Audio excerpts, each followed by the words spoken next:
ಅದನ್ನು ಒಪ್ಕೊಳ್ತೀನಿ. ಯಾವುದೇ ಯೋಜನೆ ಇಲ್ಲ, ಮುಂದಿನ ಬಜೆಟಲ್ಲಿ ಏನಾದರೂ ಕೇಂದ್ರ ಸರ್ಕಾರದಲ್ಲಿ ಮಾಡಿದ್ರೆ ಮಾಡೋಣ ಅಂತ ಹೇಳಿ ಈ ಯೋಜನೆ ತಂದಿದಾರಲ್ಲ, ಅವಾಗಿಂದ ಇಲ್ಲಿವರೆಗೆ ಆಗಿರ್ತಕ್ಕಂಥ PMGSY ಯೋಜನೆಯಲ್ಲಿ ಆಡಿರ್ತಕ್ಕ ಆ ರೋಡ್ಗಳಿಗೆ ಮೇಂಟೆನೆನ್ಸ್ ಯಾರು ಮಾಡ್ತಾ ಇದ್ದಾರೆ ಅಂತ. ಇದನ್ನು ಯಾಕೆ ಹೇಳ್ತೀನಿ ಅಂತಂದರೆ, ಮಾನ್ಯ ಸಚಿವರು ಯಾಕೆ ಹೇಳ್ತಾ ಇದ್ದೀನಿ ಅಂತಂದರೆ, ಗ್ರಾಮೀಣ ಪ್ರದೇಶದಲ್ಲಿ ಪ್ರತಿಯೊಂದು ಮಾನ್ಯ ಸಭಾಪತಿಗಳು ಯಾವುದಾದ್ರೂ ಒಂದು ವಸ್ತು ಪರ್ಚೇಸ್ ಮಾಡೋಕ್ಕೆ ಹೋದಾಗೂ ಕೂಡ ಅಲ್ಲಿ ಒಂದು ಗ್ಯಾರಂಟಿ ಅಂತ ಕೊಡ್ತಾರೆ, 3 ವರ್ಷನೋ 2 ವರ್ಷನೋ ಅಂತ. ಅಲ್ಲಿ ತನಕ ಏನಾದರೂ ಅದು ಅನಾಹುತ ಆಯಿತು, ಏನಾದರೂ ಅದರಲ್ಲಿ ಲೋಪದೋಷ ಕಂಡುಹಿಡಿದ್ರೆ ಅದನ್ನು ವಾಪಸ್ ಹಿಂಪಡಿಸಿ ನಾವು ಮತ್ತೊಂದು ತಗೋಬೇಕು. ಇವ್ರು ಮಾಡಿಬಿಟ್ಟಿದ್ದಾರೆ ಅಷ್ಟೇ. ಪ್ರೈಮ್ ಮಿನಿಸ್ಟರ್ ಗ್ರಾಮೀಣ ಯೋಜನೆಯಲ್ಲಿ ರಸ್ತೆ ಮಾಡಿಬಿಟ್ಟು ಅಲ್ಲಿಂದ ಆನ್ಯುವಲ್ ಮೇಂಟೆನೆನ್ಸೇ ಇಲ್ಲ, ರಿಪೇರ್ಸಿಗೆ ಗ್ರಾಂಟೇ ಇಲ್ಲ. ಅಧಿಕಾರಿ ಅವ್ರಿಗೆ ಹೇಳಿದ ತಕ್ಷಣ ಅವ್ರು ನಮಗೆ ಇನ್ನೂ ದುಡ್ಡು ಬಂದಿಲ್ಲ ಅಂತಾರೆ. ಯೋಜನೆ ಮುಗ್ದೋಗಿದೆ, ಸರಿ ಒಪ್ಕೊಳ್ತೀನಿ. ಅದು ಆಗಿರ್ತಕ್ಕಂಥ ರೋಡ್ಸಿಗೆ ಯಾರು ರಿಪೇರ್ಸ್ ಮಾಡ್ತಾರೆ?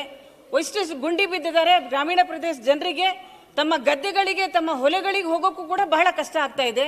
ಬಹಳಷ್ಟು ಅವ್ರ ವಾಹನಗಳು ಹಾನಿಕಾರ ಆಗ್ತಾ ಇದೆ. ಬೇಗ ಸಮಯಕ್ಕೆ ಸರಿಯಾಗಿ ಹೋಗಿ ಅವರಿಗೆ ಬೆಳೆ ಬೆಳೆಸೋಕ್ಕೂ ಆಗ್ತಾ ಇಲ್ಲ, ಬೀಜಗಳನ್ನ ತಗೊಳಕ್ ಮಕ್ಕಳಿಗೆ ಶಾಲೆ ಹೋಗೋಕೆ ಆಗ್ತಾ ಇಲ್ಲ, ರೋಗಗಳಿಗೆ ಆಸ್ಪತ್ರೆಗೆ ಹೋಗೋಕ್ಕಾಗ್ತಿಲ್ಲ. ಮಾನ್ಯ ಸಭಾಪತಿಗಳೇ, ಮೊನ್ನೆ ಒಂದು ದುರ್ಘಟನೆ ನಡೆದಿರ್ತಕ್ಕಂಥದ್ದಂದ್ರೆ, ಹೋಗೋ ದಾರಿಯಲ್ಲೇ ಕೂಡ ಒಬ್ಬ ಬಾಣಂತಿ ಹೋಗ್ತಾ ಇದ್ಲು ಆಸ್ಪತ್ರೆಗೆ, ಅಲ್ಲಿ ಹೆರಿಗೆ ಆಗಿರ್ತಕ್ಕಂಥದ್ದು ಕಂಡುಹಿಡಿದು.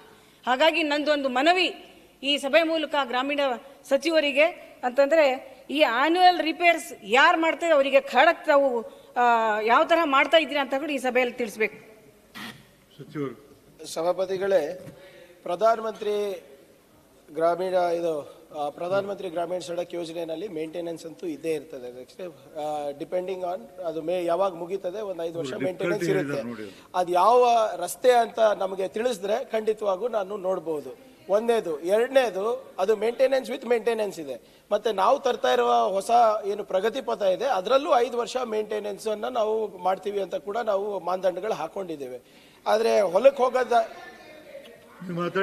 ಒಂದ್ ನಿಮಿಷ, ಅವರಿಗೆ PMGSYಗೆ ಮತ್ತೆ ಬೇರೆ ರೋಡಿಗೆ ಕನ್ಫ್ಯೂಷನ್ ಆಗಿರ್ಬೋದು ಅಂತ ನನ್ನ ಅನಿಸಿಕೆ. ಯಾಕಂದ್ರೆ ಅವರು ಹೊಲಕ್ಕೆ ಹೋಗೋ ದಾರಿ, ಇದು ಹಾಸ್ಪಿಟ್ಲಿಗೆ ಹೋಗೋ ದಾರಿ ಎಲ್ಲ ಅಂತ ಹೇಳ್ತಾ ಇದ್ದಾರೆ.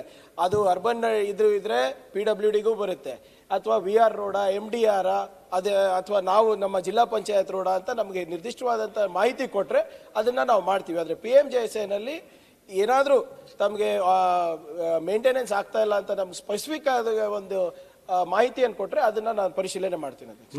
ಮಾನ್ಯ ಸಭಾಪತಿಗಳೇ, ತಾವು ಹೇಳಿರ್ತಕ್ಕಂಥ ಸಂಪೂರ್ಣ ಒಪ್ಕೊಳ್ತೀನಿ. ನನಗೇನು confusion, rural roads, district roads, PMGSY roads ಎರಡೂ ಕೂಡ ಗೊತ್ತು. ನಾನು ಇದನ್ನು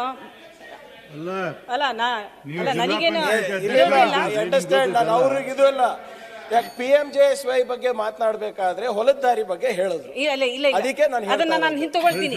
ನಿರ್ದಿಷ್ಟವಾದಂತ ನಮಗೆ PMGSY ಮಾಡಿರ್ತಕ್ಕಂಥ ರಸ್ತೆಗಳನ್ನ ಮೇಂಟೆನೆನ್ಸ್ ಮಾಡಬೇಕು ಅಂತ ನಂದೊಂದು ಮನವಿ ಅಷ್ಟೇ, ನಂದೇನು ಆರೋಪ ಅಲ್ಲ. ಮತ್ತು ಇದು ತಾವು ಇನ್ನೊಂದು ಹೇಳಿದ್ದೀರಾ, ಹೊಸ ರೋಡ್ಸ್, ವಿಲೇಜ್ ರೋಡ್ಸ್ ಮತ್ತೆ DR ರೋಡ್ಸ್ ಏನಾದ್ರು ತಗೋಬೇಕಂದ್ರೆ ಮುಖ್ಯ ಕಾರ್ಯನಿರ್ವಾಹಕ ಅಧಿಕಾರಿಯವರ ಅವರ ಸಮ್ಮುಖದಲ್ಲಿ ಬೋರ್ಡಲ್ಲಿ ತೀರ್ಮಾನ ಮಾಡಿ ಹೊಸ ರಸ್ತೆಗಳನ್ನ ತಗೋಬೇಕಂತ. ಮಾನ್ಯ ಸಭಾಪತಿಗಳೇ, ಈಗ ಜಿಲ್ಲಾ ಪಂಚಾಯತ್ ಅಸ್ತಿತ್ವದಲ್ಲಿ ಇಲ್ಲ, ಎಲೆಕ್ಟೆಡ್ ಬಾಡಿ ಇಲ್ಲ, ಕಾರ್ಯನಿರ್ವಾಹಕ ಅಧಿಕಾರಿಯವರು, ಜಿಲ್ಲಾಧಿಕಾರಿಯವರು ಸಭೆಗಳನ್ನು ಕರಿತಾ ಇಲ್ಲ. ಇವರು ಯಾವ ತರಹ ಹೊಸ ರೋಡ್ಗಳನ್ನು ತಗೊಳ್ತಾ ಇದ್ದಾರೆ? ಎಲ್ಲೂ ಕೂಡ ಹೋಗ್ತಾ ಇಲ್ಲ ನಮ್ಮ DC ಅವರು, ನಮ್ಮ ಮುಖ್ಯ ಕಾರ್ಯನಿರ್ವಾಹಕ ಅಧಿಕಾರಿಯವರು.